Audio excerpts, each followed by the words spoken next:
Hi, want to know how to hide or unhide apps on your Samsung Galaxy S24 FE?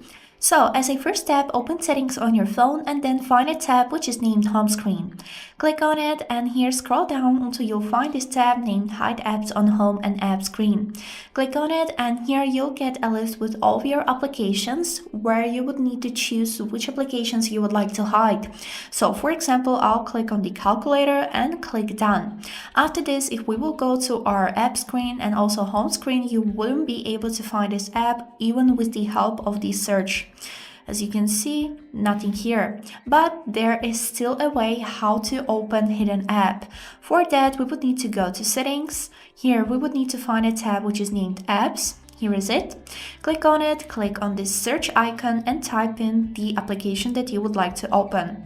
Click on it and here click on this button open and you can see that I am able to open the calculator even if it's hidden. And now the last question, how to unhide applications. For that we would need to go back to our home screen page. Here is it.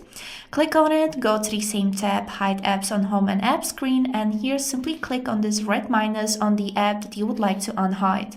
Click down and the application will appear again. That's it. I hope this video was helpful and thanks for watching.